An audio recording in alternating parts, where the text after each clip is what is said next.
नमस्कार दोस्तों, एक बार फिर आपका स्वागत है हमारे आज के इस क्राइम एपिसोड में। जुलाई 2015-2022 की सुबह थी। मोहल्ले में अब तक अधिकांश लोग जाग चुके थे। घर के सभी सदस्य उठ गए थे, लेकिन नगीना को अपनी बड़ी बेटी रुचि नहीं दिखाई दी। तो उसने आंगन में बैठे पति मनोज से पूछा, रुचि बिटिया कहाँ है? इस पर मनोज ने बताया कि ऊपर कमरे में सो रही है, अब तक नीचे नहीं उतरी है। उसे जगाने के लिए मां नगीना ने आवाज दी, लेकिन उसने कोई जवाब नहीं दिया। इस पर मां जीना चढ़कर पहली मंजिल पर बने कमरे में गई। दरवाजा धकेलकर जैसे ही कमरे में घुसी, उसके मुंह से चीख निकल गई। कमरे में खून फैला हुआ था। वहां रुचि मरी पड़ी थी, उसके ऊपर बोरी पड़ी हुई थी। रुचि की मौत की बात सुनते ही घर में कोहराम मच गया। चीख पुकार का शोर सुनकर आसपास के लोग भी आ गए। मनोज की जवान बेटी की अचानक मौत होने से मोहल्ले में सनसनी फैल गई। रुचि की लाश देख उसकी मां और भाई बहन बिलख बिलख कर रो रहे थे। मोहल्ले की महिलाओं ने उन्हें किसी तरह संभाला। पड़ोसियों ने हत्या की सूचना पुलिस को दे दी। घटना की जानकारी होते ही थाना प्रभारी नरेंद्र शर्मा, सीओ सिटी अभिषेक श्रीवास्तव पुलिस टीम के साथ वहां पहुंच गए और घटनास्थल का निरीक्षण किया। सूचना दिए जाने पर एसपी ग्रामीण डा अखिलेश नारायण सिंह भी आ गए। फोरेंसिक टीम को भी वहां बुला लिया गया। पूछताछ में पिता मनोज राठौर ने बताया कि रुचि ने अपने हाथ की नस काटकर आत्महत्या कर ली है। उसने बताया कि वह उसकी शादी के लिए लड़का तलाश रहा था, जबकि वह दूसरी जाति के युवक से प्रेम करती थी और उससे शादी करना चाहती थी। हम लोगों ने गैर बिरादरी के लड़के के साथ शादी करने से मना कर दिया था। इस बात से वह नाराज हो गई और उसने हाथ की नस काटकर आत्महत्या कर ली। इस पर एसपी ग्रामीण ने ऊपर बने कमरे में जाकर लाश का निरीक्षण किया। कमरे में लाश बोरे से ढकी थी। हालात कुछ संदिग्ध लगे। बोरा हटाया तो रुचि के गले के पास भी खून दिखाई दिया। गौर से देखने पर पता चला कि उसका गला भी कटा हुआ है। इससे स्पष्ट हो गया कि रुचि की हत्या की गई है। पिता की बातों से शक होने पर पुलिस ने बिना देर किए उसे हिरासत में ले लिया और उसे थाने ले गई। मनोज ही अपनी बेटी का हत्यारा था। इस बात पर किसी को भरोसा नहीं हो रहा था कि सीधा सादा दिखने वाला मनोज इतनी बेरहमी से बेटी की हत्या कर सकता है। पड़ोसियों के साथ ही रिश्तेदार भी उसे कोस रहे थे। इस बीच फोरेंसिक टीम ने मौके से सबूत जुटाए। पुलिस ने मौके की कार्रवाई निपटाने के बाद शव को पोस्टमार्टम के लिए मोर्चरी भिजवा दिया। पुलिस ने थाने पर ले जाकर मनोज से पूछताछ की। कुछ देर तो वह रुचि द्वारा अपने हाथ की नस काटकर आत्महत्या की बात पर टिका रहा, लेकिन पुलिस की सख्ती पर उसने बेटी की हत्या का जुर्म कबूल कर लिया। अपनी बेटी की हत्या का उसे कोई पछतावा नहीं था। बेटी के कत्ल के पीछे जो कहानी निकली वह इस प्रकार थी। उत्तर प्रदेश में कांच की नगरी के नाम से प्रसिद्ध फिरोजाबाद जनपद के थाना उत्तर के तिलक नगर इलाके में रहने वाला मनोज कुमार राठौर एक चूड़ी कारखाने में काम करता था। घर में पत्नी नगीना के अलावा 3 बेटियां और 1 बेटा था। वैसे मनोज मूल रूप से मक्खनपुर थाना क्षेत्र के गांव अंगदपुर का रहने वाला है। उसके माता पिता और भाई गांव में ही रहते हैं। कुछ साल से वह तिलक नगर में अपना मकान बनाकर परिवार के साथ रह रहा था। मनोज का बायां हाथ लगभग 10 साल पहले थ्रेशर मशीन में आ जाने से कट गया था। एक हाथ कटने के बाद भी मनोज परिवार के भरण पोषण के लिए चूड़ी कारखाने में काम करने लगा। परिवार की आर्थिक स्थिति ठीक नहीं थी। इसलिए अब घर पर ही चूड़ी जुड़ाई का काम उसकी पत्नी नगीना करने लगी थी। बड़ी बेटी रुचि 9वीं कक्षा में पढ़ रही थी। उसकी पढ़ाई बंद कराकर उसे भी इसी काम में लगा दिया। वह चूड़ियों पर नग लगाने का काम करती थी। रुचि इस काम से अपना खर्चा भी निकाल लेती थी। घटना से 6 महीने पहले की बात है। अपनी सहेली के जन्मदिन की पार्टी में शामिल होने रुचि उसके घर पहुंची थी। जन्मदिन में थाना एटा के ग्राम पिलुआ निवासी फोटोग्राफर सुधीर पचौरी फोटो खींच रहा था। रुचि ने भी उससे अपनी सहेली के साथ तरह तरह के पोजों में फोटो खिंचवाए। सुधीर उसका अनगढ़ सौंदर्य देख ठगा सा रह गया। रुचि को भी एहसास हो गया कि सुधीर उसे कैमरे की आंख से देख रहा है। जवानी की दहलीज पर पहुंची रुचि का दिल तेजी से धड़कने लगा था। इसी बीच फोटोग्राफर सुधीर और रुचि के बीच परिचय हो गया। घर आते समय रुचि ने सुधीर को अपना मोबाइल नंबर देने के साथ ही उसका नंबर भी ले लिया। रुचि सोशल मीडिया पर भी थी। वे दोनों फेसबुक पर एक दूसरे से जुड़कर बात करने लगे। सुधीर रहने वाला तो एटा क्षेत्र का था, लेकिन काम के संबंध में वह फिरोजाबाद में कमरा लेकर रहने लगा था। सोशल मीडिया के जरिए रुचि और सुधीर की दोस्ती कब प्यार में बदल गई, इसका दोनों को ही पता नहीं चला। इस बीच रुचि और सुधीर आपस में मिल भी लेते थे और अपने दिल का हाल भी एक दूसरे को बता देते थे। धीरे धीरे दोनों का प्यार परवान चढ़ने लगा, यहाँ तक कि दोनों ने शादी करने का फैसला तक ले लिया। अब दोनों चोरी छिपे अक्सर मिलने लगे थे। जब भी रुचि और सुधीर अकेले में मिलते, दोनों भविष्य के सपने संजोते।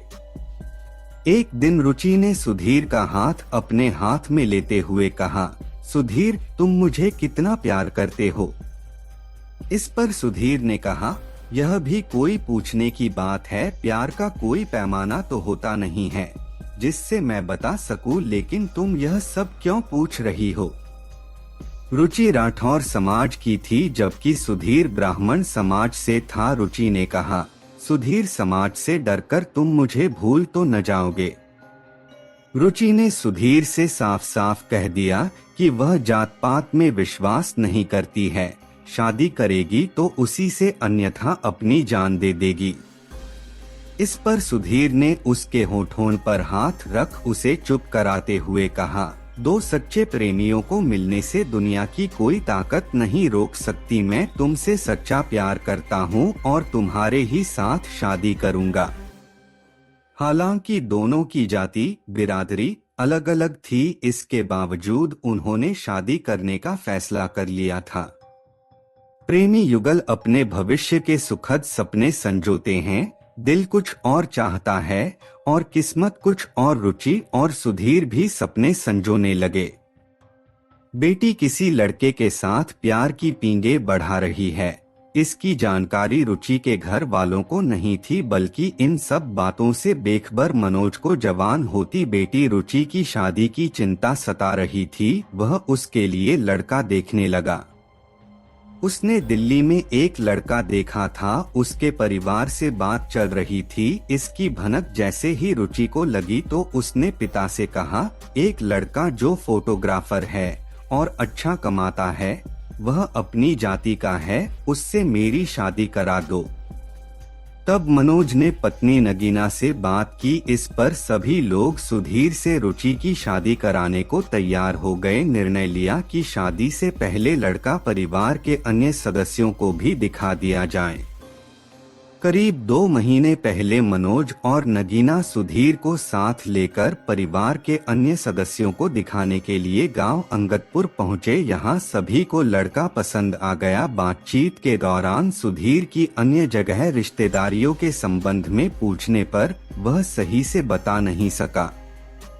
इस दौरान पता चला कि सुधीर उनकी जाति का नहीं है, जबकि मनोज बेटी की शादी सजातीय लड़के से करना चाहता था, क्योंकि अभी रुचि से छोटी 2 बेटियां और थीं।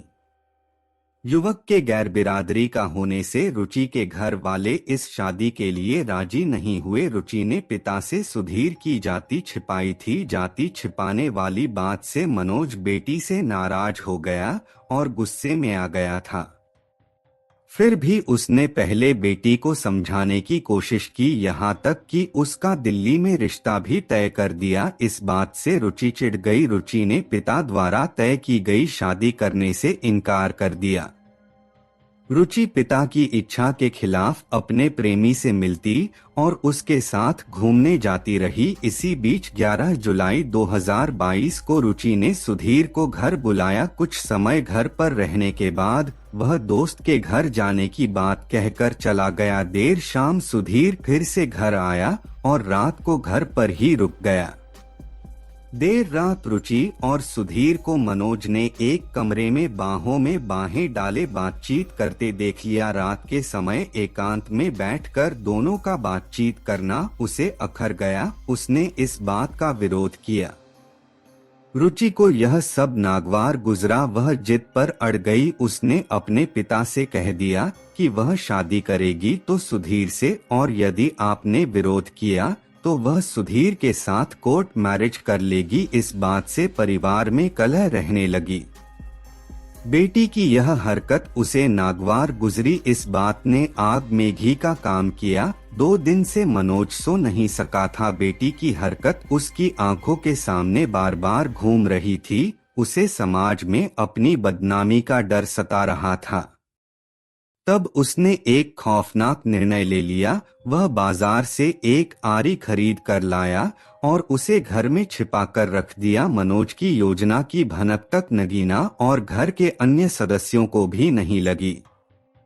घर के निचले तल पर 3 कमरे और किचन है, वहीं ऊपरी मंजिल पर 2 कमरे हैं। गुरुवार 14 जुलाई 2022 की रात को मनोज के परिवार के सभी सदस्य सो गए थे। नगीना दोनों बेटियों व बेटे के साथ कमरे में सो गई। उसने रुचि को भी अपने साथ सोने को बुलाया था, लेकिन वह ऊपरी मंजिल पर बने अपने कमरे में सोने चली गई, जबकि मनोज जीने के सामने चारपाई पर लेट गया।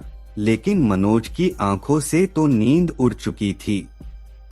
आधी रात के बाद मनोज दबे पांव अपनी चारपाई से उठा। उस समय कूलर चलने के कारण कमरे में सो रही पत्नी नगीना को कुछ पता नहीं चला। मनोज ने लाई हुई आरी उठाई और सीढ़ियां चढ़कर रुचि के कमरे में पहुंचा। उस समय वह गहरी नींद में सो रही थी। मनोज ने सो रही रुचि के सिर पर पहले डंडे से प्रहार किया, जिससे वह अचेत हो गई। इसके बाद आरी से उसका गला रेत कर हत्या कर दी। हत्या को आत्महत्या का रूप देने के लिए मनोज ने रुचि की कलाई की नस भी काट दी। बेहोशी के कारण न तो रुचि चीख सकी और न अपना बचाव कर पाई।